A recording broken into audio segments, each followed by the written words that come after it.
Assalamualaikum warahmatullahi wabarakatuh.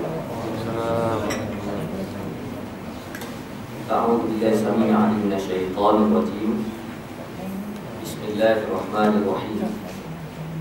Alhamdulillahirabbil alamin. Wassalatu wassalamu ala asyrafil anbiya'i wal mursalin wa ala alihi wa sahbihi ajma'in. Rabbi shrah li sadri wa yassir li amri wahlul 'uqdatam min lisani yafqahu qawli. Subhanaka la ilma lana illa ma 'allamtana innaka antal alimul hakim. Wa la hawla wa la quwwata illa billahil 'aliyyil 'azim. Qala Allah subhanahu wa ta'ala ma lahum bihi min 'ilmin wa la li abaihim kaburat kalimatan takhruju min afwahihim in yaquluna illa kadhiba. Wa qala Nabi sallallahu alaihi wasallam balighu anni walau ayah wa hadithu an bani Israil wala haraj wa man kadzaba alayya muta'ammidan falyatabawwa maq'adahu finnar. Sadaqallahu wa rasuluhu, amma ba'd. Yang berusaha mengurusi surau yang dimuliakan Tuan Imam, Tuan Bilal, ahli jawatan kuasa surau, pimpinan masyarakat, hadirin hadirat yang dimuliakan Allah Subhanahu wa ta'ala dengan Islam. Pertama sekali kita rafakkan kesyukuran kepada Allah. Alhamdulillah pada malam ini kita dapat bertemu, dan mudah-mudahan Allah kurniakan kepada kita ilmu yang berkat, dengan makna ilmu yang dapat membimbing diri kita supaya menjadi insan yang bertaat kepada Allah Subhanahu wa ta'ala.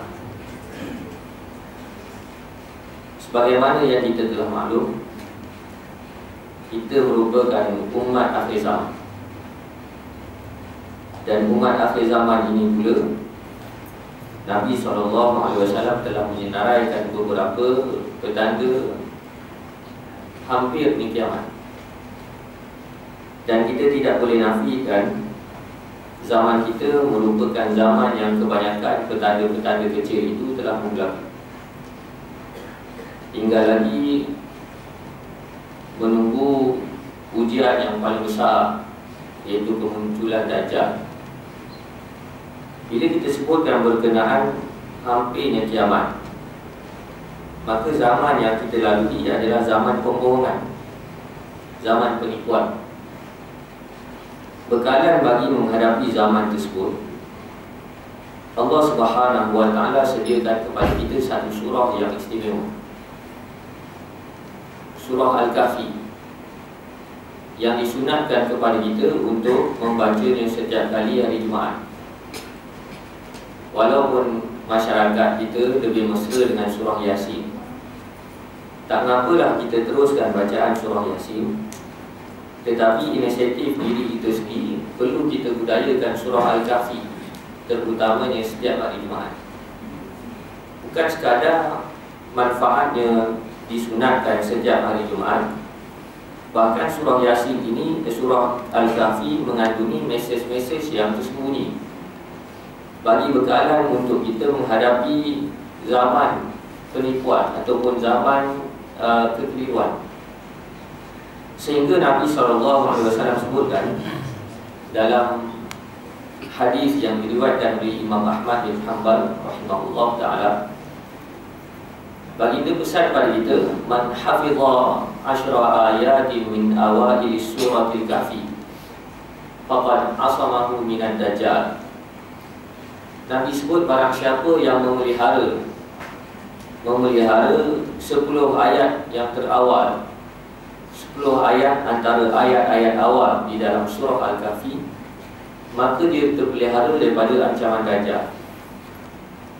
Disebutkan di sini hafizah, bukan sebagaimana yang difahami oleh kebanyakan masyarakat Melayu. Hafizah ni hafal begitu sahaja. Kalau sekadar hafal begitu sahaja, tidak memberi manfaat, tidak memandaikan ataupun tidak mengilmukan orang itu, kerana burung gagak tua pun boleh menghafal.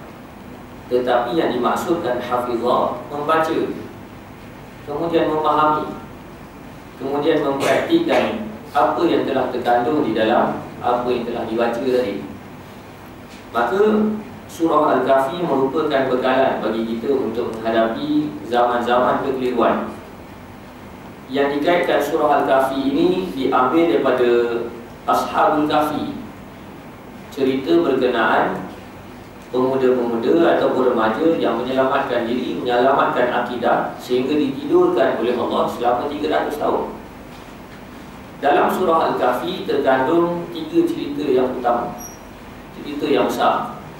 Cerita yang pertama iaitu cerita berkenaan Ashabul Kahfi.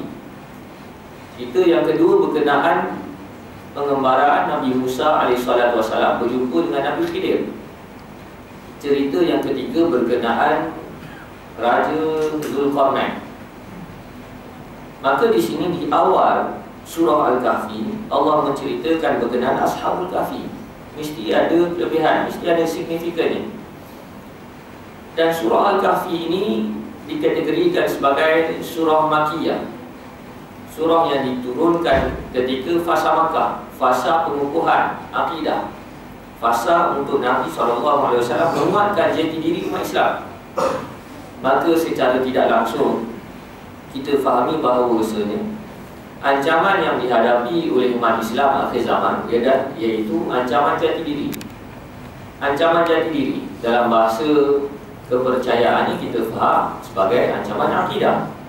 Dalam bahasa moden kita disebut sebagai ancaman jati diri, di mana Allah menceritakan kejayaan Ashabul Kahfi mempertahankan jati dirinya. Walaupun ketika itu majoriti benci dengan Islam ataupun tak setuju dengan apa yang dibawa oleh Ashabul Kahfi. Kita pergi dalam ayat yang pertengahan, kita tak pergi daripada ayat yang pertama hingga ayat yang keempat. Allah Subhanahu wa ta'ala menceritakan mukaddimah berkenaan puji-pujian kepada Allah, kemudian janji buruk kepada mereka yang ingkar, janji yang baik kepada mereka yang taat. Bermula daripada ayat yang kelima, Allah menyebutkan berkenaan perangai Bani Israel ataupun perangai golongan-golongan Yahudi yang berjumpa dengan Nabi SAW, menduga Nabi dengan soalan-soalan. Kerana golongan Yahudi ini asal mereka berada di sekitar Baitul Maqdis, berada di Syam. Mereka berada di Syam. Mereka berada di Syam, di sekitar Syria, di sekitar Jordan.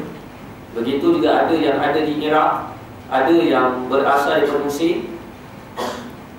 Mekah dan Madinah bukan tempat asal Yahudi.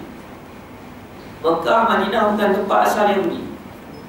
Tapi yang kita pelik baca dalam sirah, baca dalam sejarah, kenapa orang Yahudi ni ada dekat Mekah, ada dekat Madinah. Mekah, Madinah tempat asal orang Arab, bukan tempat orang Yahudi. Bermaksud orang Yahudi yang ada di Mekah, ada di Madinah merupakan pendatang, merupakan orang yang migran, orang yang datang ke Mekah dan Madinah. Dia bukan orang asal di situ. Dia bukan orang asal. Bahkan ketika penubuhan negara Islam Madinah, majoriti yang ada di Madinah merupakan di kalangan ahli kitab. Di kalangan ahli kitab, satu persoalan, kenapa mereka berada di situ sedangkan tempat mereka bukan di situ? Kerana ahli kitab merupakan golongan-golongan terpelajar. Nama pun ahli kitab, kalau kita terjemahkan ahli buku lah, ahli buku. Boleh jadi kita fahami sebagai ahli akademik zaman itu. Mereka banyak mengkaji. Mereka mengkaji Taurat dan mereka mengkaji Injil. Antara kajian mereka berkenaan penurunan utusan Nabi, utusan Allah, Nabi yang terakhir, Nabi yang paling istimewa, Nabi penghulu kepada segala Nabi. Dan mereka kaji dalam Taurat, mereka kaji dalam Injil. Mereka dapat signal bahawasanya Nabi akhir zaman akan diturunkan di sekitar Semenanjung Arab. Di sekitar Semenanjung Arab. Antara clue yang ada di dalam Injil, Allah mention berkenaan nama Nabi, namanya Ahmad. Namanya Ahmad. Ahmad ni nama yang dipanggil oleh penduduk-penduduk langit kepada Nabi SAW. Kita panggil Muhammad SAW. Malaikat panggil Ahmad. Namanya Ahmad. Maka mereka kaji, sahlah antara dua tempat, antara Makkah dan antara Madinah. Maka menyebabkan mereka bersungguh, mereka gairah untuk menyambut kedatangan Nabi, sehingga mereka berpindah ke Makkah dan mereka berpindah ke Madinah. Dalam tempoh ratusan tahun mereka menunggu kedatangan Nabi.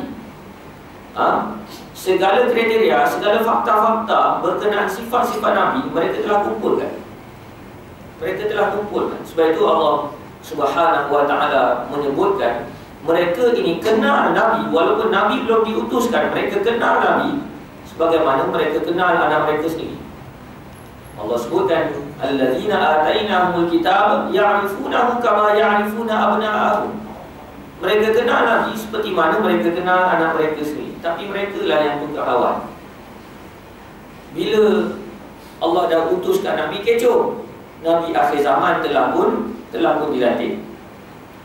Bila telah dilantik, mereka ramai berjumpa dengan Nabi. Ramai berjumpa dengan Nabi. Tengok orang Arab. Tengok orang Arab yang mereka sangkakan di kalangan orang Yahudi. Memang kebanyakan Nabi dan Rasul sebelum-sebelum ini merupakan di kalangan orang Yahudi. Mereka tak sangka semua sifat-sifat kriteria itu match dengan kajian mereka, melainkan Nabi yang datang di orang Arab. Banding-banding sifat semua sama. Bila semua sama, nak terima, kalau ikut fakta ni memang kena terima lah. Tapi nak terima dari sudut nafsu ni tak boleh terima. Mesti orang aku juga, mesti orang Yahudi juga. Maka akhirnya bagaimana mereka membuat helah untuk menolak kenabian? Dengan mereka bertanya satu soalan yang bagi mereka soalan killer, soalan membunuh, soalan yang membunuh karakter Nabi itu sendiri. Mereka bertanya, wahai Muhammad, sekiranya kamu betul-betul seorang Nabi, seorang Nabi ini mesti ada rangkaian ilmu dengan para Nabi, para Rasul sebelum ini. Ceritakan kepada kami berkenaan Ashabul Kahfi.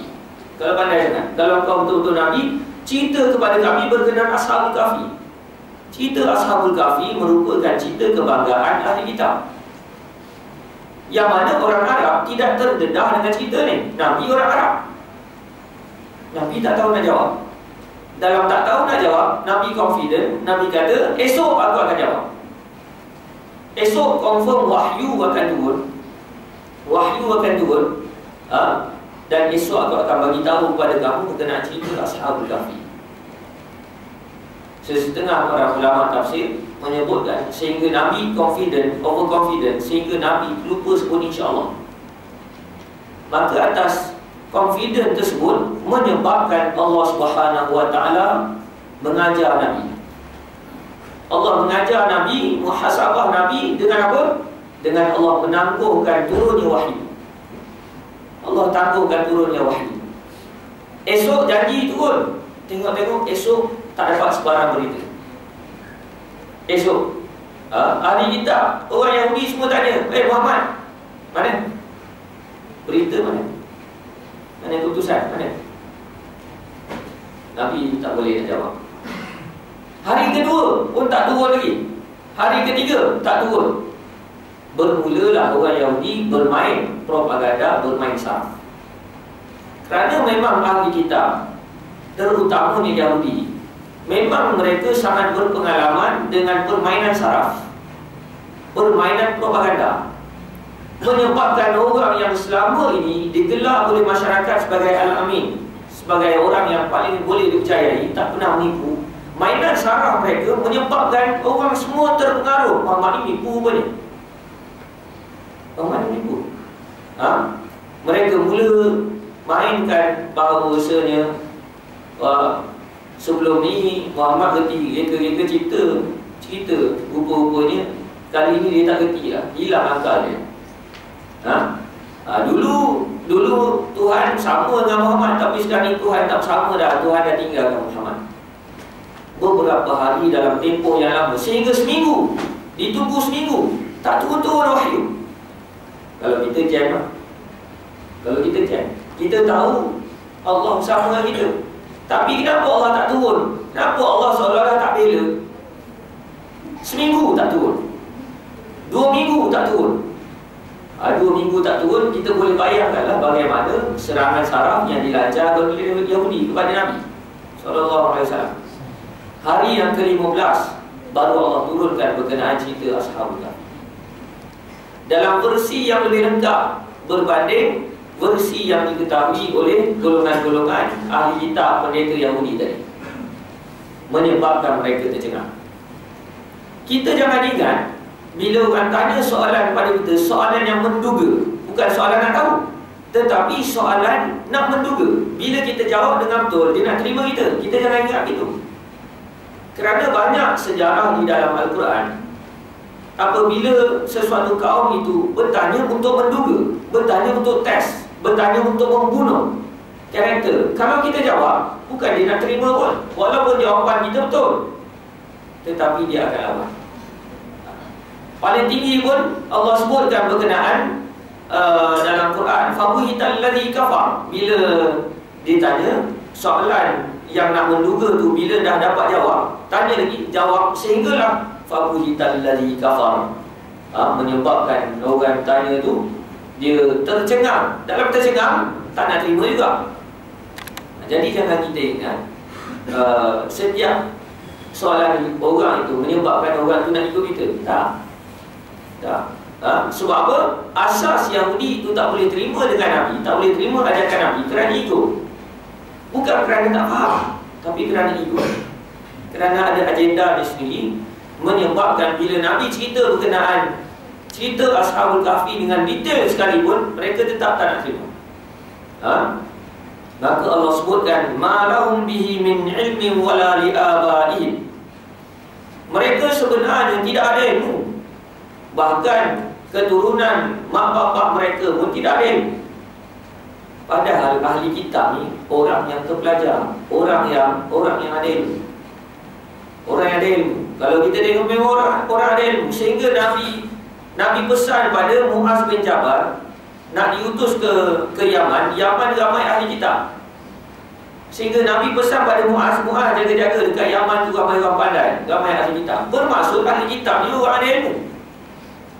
Tetapi bila menceritakan berkenaan kedegilan ahli kitab, orang-orang yang pandai ni tapi tidak menerima kebenaran, Allah kata sebenarnya mereka tidak ada ilmu.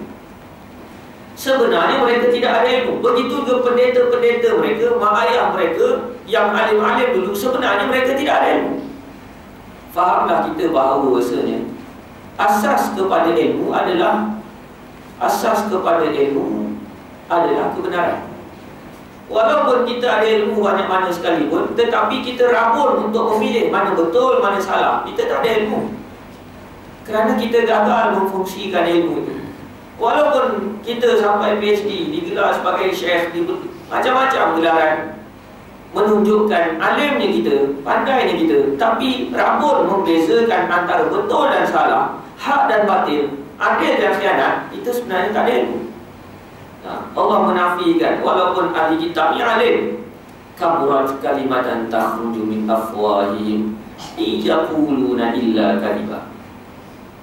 Dan Allah sebutkan kelebihan mereka, besarlah perkataan-perkataan mereka, besarlah, menjadi besarlah kalimah mereka yang keluar daripada mulut mereka. Sebenarnya tidak ada apa yang mereka ucapkan melainkan pembohongan. Apa yang kita faham, kalau benda tu bohong, benda tu tipu, tapi benda tu boleh jadi besar. Benda dia tipu, tapi benda tu boleh dipasarkan. Penipuan itu boleh dipasarkan, menyebabkan benda tipu pun orang boleh terima benda tu betul. Apa yang kita faham? Propaganda, saraf, mainan saraf dan mainan propaganda. Maka di sinilah Allah Subhanahu wa Ta'ala memberikan satu isyarat bahawa antara faktor berlakunya kekeliruan adalah zaman itu zaman propaganda. Begitu juga zaman kita sekarang. zaman propaganda menyebabkan jadi terbalik habis.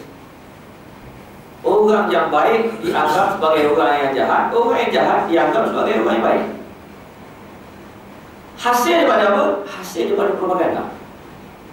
Sebab itu dalam satu hadis Nabi SAW pesan kepada kita, sayati ala nasi, ataupun dalam riwayat yang lain, sayati ala ummati sanawatun khadda'at yusaddiqu fiha al-kadhib wa yukadzibu fiha wa yukadzibu fiha as-sadiq wa yukhawwanu fiha al-amin wa yu'tamanu fiha al-kha'in. Betapa hasil daripada zaman propaganda, zaman penipuan, zaman mainan saraf, Nabi SAW sebut akan muncul satu zaman yang menimpa umat aku, ataupun dalam riwayat yang lain menimpa manusia, iaitu zaman di mana orang membenarkan orang yang penipu, orang membenarkan penipu, dan orang membohongi golongan-golongan yang benar, sehinggalah orang mengkhianati orang yang amanah. Orang ramai mengkhianati orang yang amanah, dan orang ramai memberikan amanah kepada orang yang khianat. Jadi terbalik. Kenapa cara berfikir, cara penilaian manusia boleh jadi terbalik? Hasil daripada propaganda. Allah sebut kaburat kalimatan takhruju min afwahihim. Instrumen cara untuk menanamkan propaganda itu, Nabi SAW sebut dalam satu hadis, la taqumu sa'ah hatta yukadzibal mar'u fayasduqul afaq. Tak silap dalam pertemuan yang lepas saya dah sebutkan hadis ini. Nabi sebut tidak berlaku kiamat sehinggalah seseorang itu boleh membohong dalam sedetik sahaja seluruh dunia membenarkan penipuan pembohongan dia. Kalau zaman dulu, kalau kita nak nipu, nak tipu satu kampung, sekurang-kurangnya mengambil masa tempoh satu hari. Nak tipu satu negeri, mengambil tempoh masa sebulan sekurang-kurangnya. Tetapi zaman sekarang, nak tipu satu saat, lepas tipu tu satu saat, lepas tu satu dunia. Bukan satu kampung, bukan satu negeri, tapi satu dunia membenarkan, percaya dengan penipuan ini. Maka zaman itulah zaman internet, di mana kita tekan send, tekan publish, tekan upload, dalam tempoh satu saat semua orang boleh mempercayai penipuan. Maka di sinilah kalau kita tadabbur surah Al-Kahfi, kita dapat tahu bahawa kita memang perlu mempraktikkan ajaran-ajaran dalam surah Al-Kahfi supaya kita selamat. Kemudian Allah sebut kesan daripada mainan saraf, kesan daripada mainan propaganda, bukan calang-calang, bukan main-main. Sehingga Allah sebut fala'allaka bakhi'un nafsaka 'ala atharihim illam yu'minu bihadzal hadithi asafa. Maka boleh jadi engkau, wahai Muhammad sallallahu alaihi wasallam, kalaulah engkau terkesan, kau layan propaganda mereka, boleh jadi kamu nak bunuh diri. Nabi ni orang yang kuat sabar, bukan macam kita. Nabi ni orang paling matang Nabi lah. Orang paling tak kuat belatah Nabi lah. Orang paling sabar Nabi lah. Orang paling cerdik Nabi lah. Tapi bila berhadapan dengan propaganda buat-buat ni, menyebabkan Nabi pun rasa nak bunuh diri. Atharin illam yu'minu bihadzal hadithi asafa. Kerana apa? Kerana terkesan dengan mainan propaganda mereka-mereka yang tak beriman. Kalau kamu layan habis dah, kamu akan down. Kamu akan habis. Moral kamu habis, motivasi kamu habis, kamu nak bunuh diri. Kemudian Allah ingatkan, inna ja'alna ma 'alal ardi zinatan laha linabluwahum ayyuhum ahsanu amala. Dan sesungguhnya aku jadikan ke atas muka dunia ini perhiasan untuk memuji siapa di kalangan kamu yang paling komited taat kepada Allah Subhanahu wa taala. Orang ramai jadi sesat bukan sebab tak tahu. Orang jadi jahat bukan sebab tak tahu. Kebanyakan secara fitrahnya Allah telah membekalkan pada akal kita benci kezaliman, benci penipuan, tahu boleh beza antara betul dan salah, boleh tahu. Mumayyiz itu disebutkan sebagai mumayyiz. Tetapi kenapa ramai yang gagal menapis menilai benda itu? Sebab terpengaruh dengan dunia.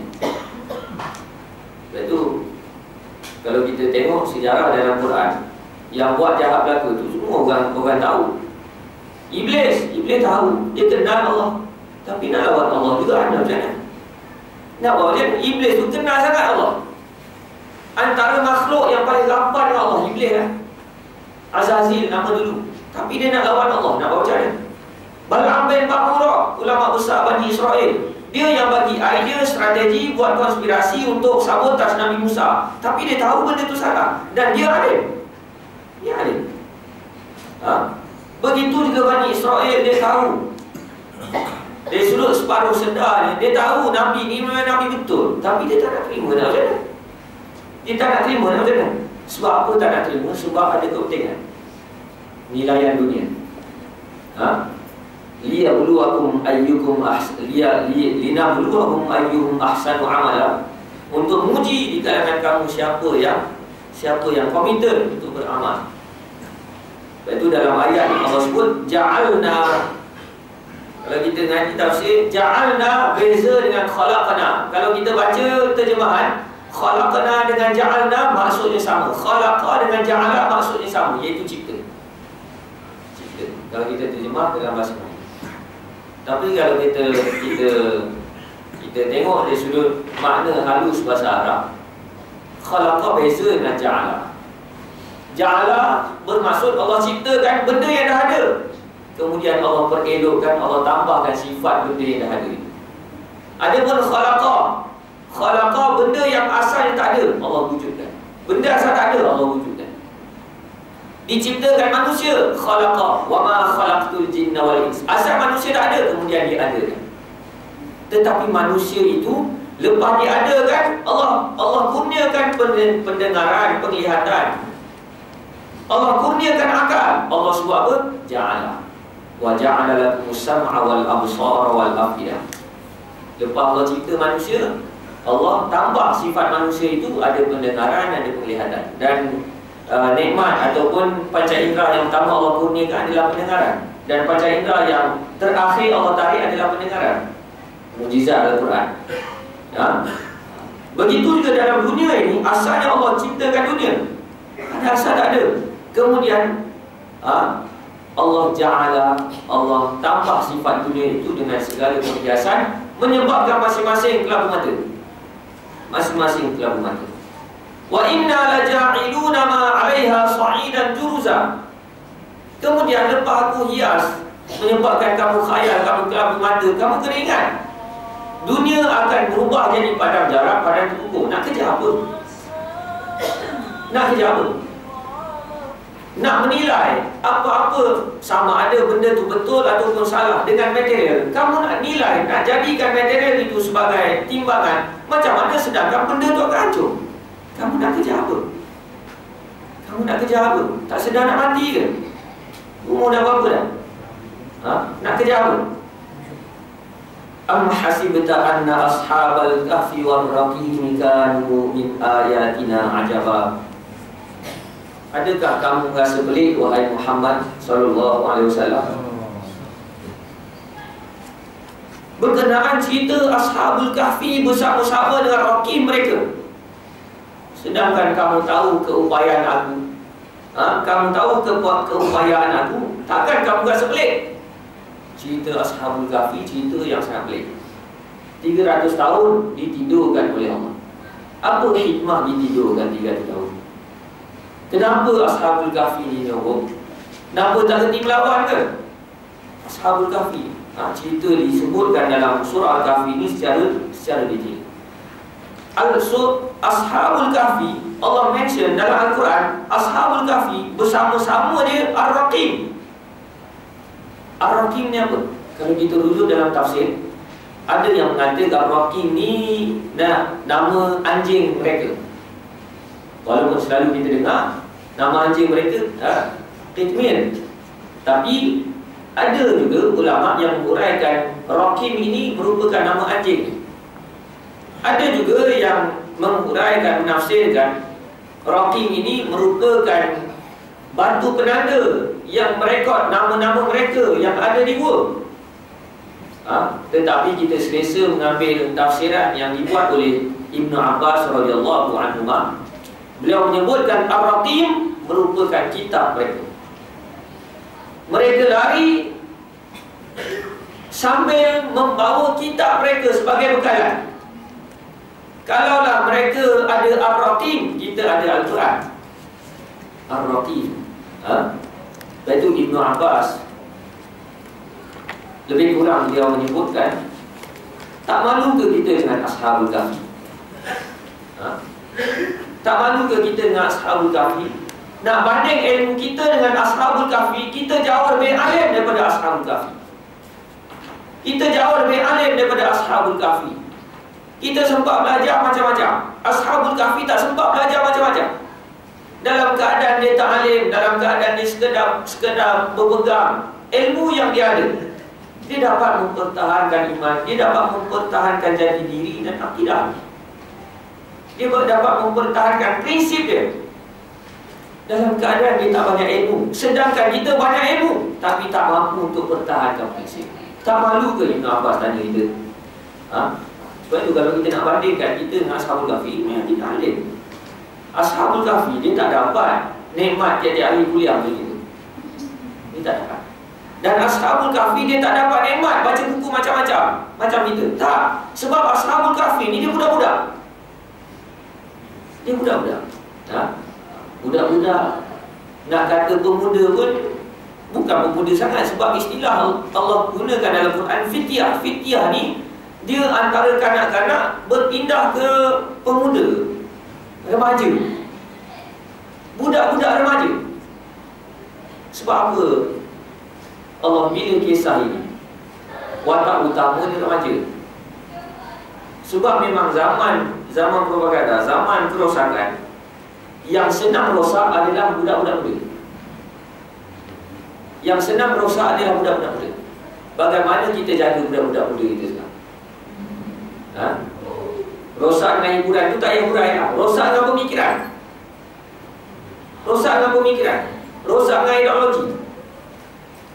Budak-budak muda. Dia asalnya Ashabul Kahfi, kalau kita rujuk dalam huraian-huraian daripada asar tafsir, Ashabul Kahfi ni dia budak-budak, anak-anak orang kaya, anak-anak bangsawan. Anak bangsawan.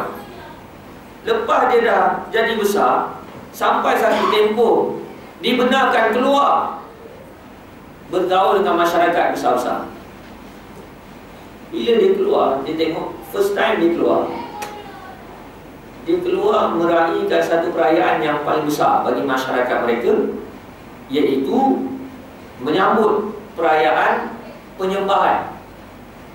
Sembah apa? Sembah raja. Sembah raja. Bila sembah raja, mereka tak dapat terima benda ni. Tak boleh terima ni.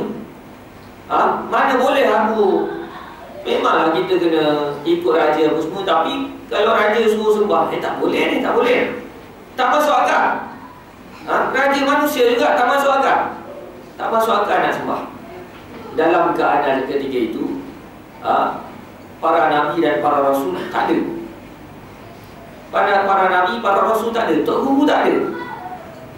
Tok guru tak ada. Dalam keadaan yang jahil. Dan begitu juga para pendakwah, ulama tak ada. Ustaz-ustaz ada masa tu. Boleh jadi kena seksa, boleh jadi dah kena bunuh, boleh jadi dah kena buang negeri, menyebabkan kejahilan itu dominan. Dan ada pada mereka kitab agama Ar-Raqim, menyebabkan mereka tak boleh terima. Mereka menyusup keluar dari kampung.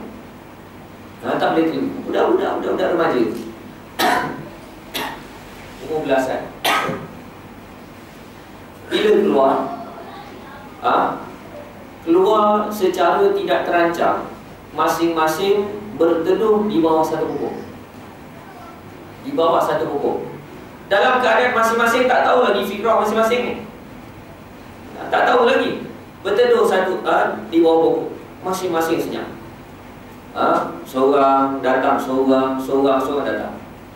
Masing-masing senyap. Senyap sebab apa? Tak berani nak cerita. Kalau cerita takut ada SP. Takut ada SP, takut ada spy. Tak berani nak cerita. Tiba-tiba Allah berikan kekuatan seorang pencetus perubahan. Seorang dia berani berlawan dengan arus. Tiba-tiba dia buka mulut, aku demi Allah, aku tak boleh terima apa yang berlaku kat aku. Aku tak boleh terima. Menyebabkan dia memecahkan suasana dan memecahkan ketakutan untuk melawan. Akhirnya muncul orang yang kedua, aku tak boleh terima. Muncul orang ketiga, seterusnya, menyebabkan secara tidak langsung mereka sepakat. Mereka bersatu hati untuk melawan benda yang jelek, benda yang batil. Walaupun ketika itu memang betul-betul melawan arus. Kalau ikutkan masyarakat ketika itu dominan dengan kebatilan. Tiba-tiba mereka melawan arus. Maka di akhir zaman, yang saya maksudkan zaman sekarang, kita kena mampu untuk melawan arus. Yang penting ukuran ni kebenaran, bukan ukuran ni agama yang kita lawan. Ukuran ni kebenaran. Kalaulah ukuran ni kebenaran, kita perlu bersedia untuk melawan arus. Sehingga Nabi SAW sebut, "Bada al-Islamu ghariban, fasayaudu ghariban kama bada'a, fatuba lil ghuraba." Bermula Islam dalam keadaan yang pelik, dalam keadaan yang asing, akan kembali Islam dalam keadaan yang pelik, yang asing. Beruntunglah orang-orang yang pelik, beruntunglah orang-orang yang asing. Bermaksud mampu untuk melawan arus. Mampu untuk melawan arus. Walaupun kebanyakan setuju benda batil. Kita tahu benda tu batil, kita tak boleh setuju. Walaupun kita seorang-seorang. Maka Allah sebutkan, ada dengan mereka Ar-Raqim. Mereka selamat dengan Ar-Raqim mereka, kitab mereka. Begitu juga kita selamat dengan Quran. Kita selamat dengan Quran.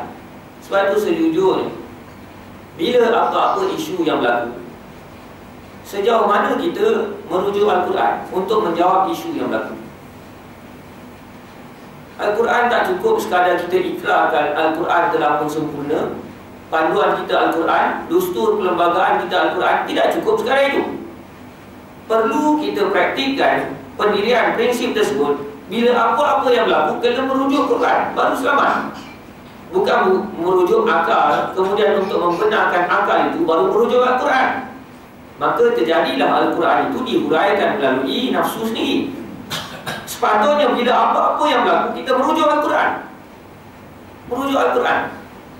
Maka dalam isu, dalam situasi itu, eloklah kita memahami kembali apa yang ada di dalam surah Al-Kahfi, Al-Quran. Kemudian Allah sebut, "Idz awal fityatu ilal kahfi faqalu rabbana atina min ladunka rahmah wa hayyi lana min amrina rasyada."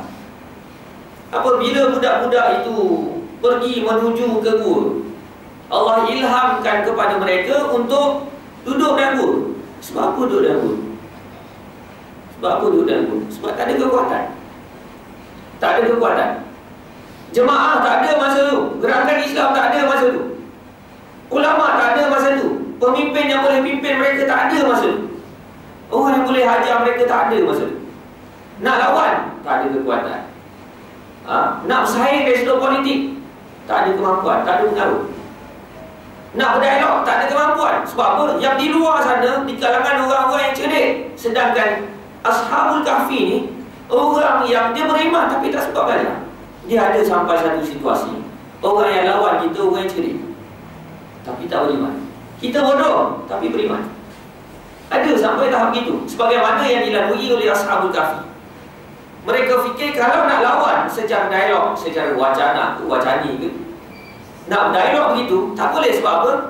Dalam keadaan kita tak ada ilmu, nak berdialog, boleh jadi aku pula sesat nanti. Sebab kita tak ada persediaan.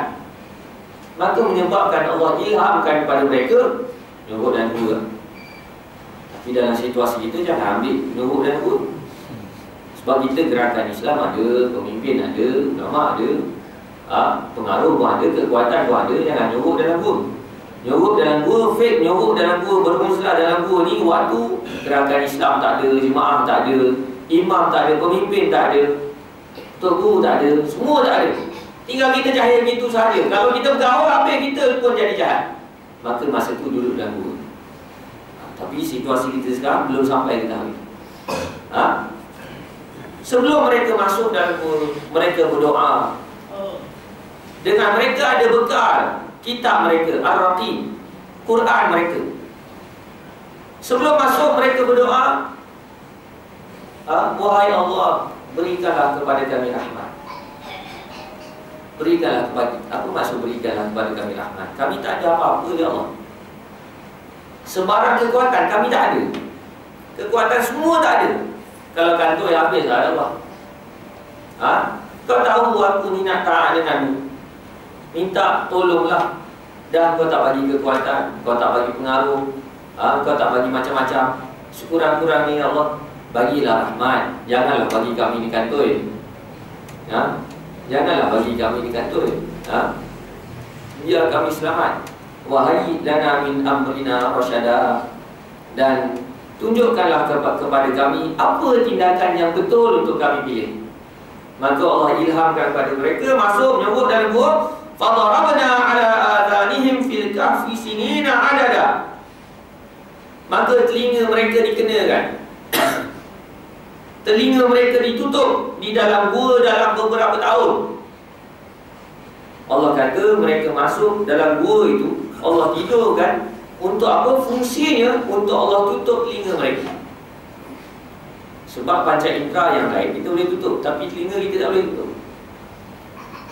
Kita akan mendengar, sentiasa mendengar. Cara nak tutup macam mana? Kena tidur. Cara nak kena tidur. Lepas tu jangan tidur. Tutup mata tak apa. Tutup mata, otak boleh jalan lagi. Sebab telinga masih berfungsi. Tapi kalau tidur, tidur. Walaupun pahala menuntut ilmu itu dapat, pahala dapat, tapi manfaat itu kurang. Baik. Apalah kalau tidur pun saya tak marah. Sebab saya pun kalau saya bila kita ngaji pun kadang-kadang kita tidur juga kan. Baik.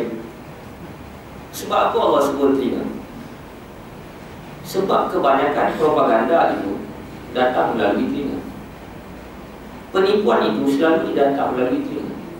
Allah nak jaga prinsip mereka, jangan kamu jadi sesat. Alat untuk jadi sesat adalah telinga. Alat untuk jadi sesat adalah telinga. Propaganda pun kebanyakan melalui telinga. Pembohongan pun melalui telinga. Maka macam mana nak jaga pendirian mereka untuk asingkan mereka daripada dunia luar, supaya mereka terjaga? Allah tidurkan, Allah tutup telinga. Allah tutup telinga. Itu dalam kalau kita baca protokol of Zion, protokol Zionis, saya galakkan tuan-tuan, puan-puan supaya baca protokol Zionis. Nak dapat mana tu sendiri carilah. Tapi bahasanya agak susah. Tapi kalau kita nak tahu mainan politik dunia, elok kita baca protokol. Sebab protokol itu dibuat untuk menjayakan agenda New World Order, untuk menjayakan agenda penguasaan terhadap dunia. Protokol itu ada 24. Salah satunya berkenaan kepimpinan, berkenaan politik. Antara yang disebut dalam protokol itu, mereka cuba untuk menanam satu bentuk cara berfikir, pola berfikir dan cara penilaian, iaitu orang-orang yang lurus, orang-orang yang lurus, orang-orang yang amanah, orang-orang yang baik merupakan orang-orang yang lemah. Adapun orang-orang yang licik dan orang-orang yang mahir berbohong merupakan orang-orang yang bijak yang patut dijadikan sebagai pemimpin. Benda tu kalau kita baca secara matan, secara teks, kita baca itu je. Tapi kalau kita bandingkan dengan realiti politik, itulah yang dianuti oleh kebanyakan politikus-politikus yang tidak beriman. Kadang-kadang kita dengar, kenapa? Sebab dia baik sangat. Dalam Islam, sebab dia baik sangat dan kita patut lantik sebagai pemimpin. Sebab apa? Sebab dia lurus, tak reti nak kona-kona. Kita suka pemimpin yang lurus, sebab dia tak reti nak menipu kita. Itu kriteria yang Allah letakkan dalam Islam. Qawiyun amin, bukan sekadar dia kompeten, tetapi dia amin. Dia tak reti menipu. Dalam Islam, lurus dan tak reti menipu itu merupakan kekuatan bagi seorang pemimpin. Tetapi yang berlaku zaman sekarang, lurus dan tak reti menipu merupakan satu kelemahan. Adapun licik dan pandai menipu merupakan satu kelebihan dan satu kelayakan. Orang itu layak dijadikan sebagai pemimpin. Kalau kita baca benda tu kita tak faham, tapi kalau kita bandingkan dengan realiti, kita faham. Kenapa penilaian itu berjaya dianuti oleh kebanyakan orang? Kerana mainan propaganda. Maka Allah tutup telinga mereka untuk menjaga pendirian mereka supaya jangan terpengaruh. Maka poin utama zaman kita, kalau kita mudah terpengaruh, habis sesat kita. Kalau kita mudah terpengaruh, habislah kita jadi jahat. Kita dengar, terus terpengaruh. Kita dengar, terus terpengaruh. Dengar itu terpengaruh. Tengok berita itu terus terpengaruh. Terpengaruh selalu. Habis. Bila terpengaruh, habislah kita sangat terdedah dengan kejahatan, dengan kezaliman dan dengan kebatilan. Summa ba'athnahum lina'lama ayyul hizbaini ahsa lima labisu amada. Kemudian lepas beberapa tahun, dalam tafsir yang 300 tahun, aku bangkitkan mereka ini supaya mereka menyaksikan dari banyak-banyak puak, daripada banyak kumpulan benar dan salah, mana yang betul, mana yang kekal. Allah bangkitkan, lepas Allah bangkitkan, barulah mereka tengok mana yang jahat-jahat tadi, mati habislah. Yang jahat-jahat tadi mana? Yang menipu tadi apa? Mati habislah. Berbagilah orang-orang yang betul, orang-orang yang benar, supaya mereka diyakinkan bahawa kebenaran itu pasti menang. Kebenaran itu pasti menang. Banding daripada awal 300 tahun sebelum itu, mereka merasakan takkan boleh menang, takkan boleh menang. Lepas 300 tahun, menang dah, benar. Cuma Allah angkat ujian, Allah tidurkan mereka. Sebab apa? Mereka memang tak mampu. Adapun kita mampu. Kita mampu. Nahnu naqussu alaika naba'ahum bil haqq. Innahum fityatun amanu bi rabbihim wa zidnahum huda. Dan inilah yang aku ceritakan kepada kamu, wahai Muhammad sallallahu alaihi wasallam, berkenaan cerita yang betul, bukan cerita bohong, bukan cerita mastika ni. Mereka merupakan golongan fityah, golongan budak-budak remaja yang beriman kepada Allah atas asas mereka berusaha mempertahankan keimanan mereka. Allah tampakkan hidayah kepada mereka. Wa rabbna ala qulubihim idh qamu faqalu rabbuna rabbus samawati wal ard lan nad'u min dunihi ilaha laqad qulna idzan syatata. Maka Allah kata, Allah ikatkan hati-hati mereka. Bila Allah ikat hati mereka? Ketika buah pokok tadi. Asal tak ada apa, tapi masing-masing berbincang berkenaan fikrah yang sama. Maka Allah ikatkan hati mereka. Mesti ada seorang yang berani mati untuk melawan arus, barulah mesti ada orang yang ikut. Mesti ada orang yang ikut. Kebenaran itu ramai orang faham kebenaran. Tetapi masalah manusia menunggu siapa tu tekong dia. Sebab masing-masing nak lawan arus tak berani.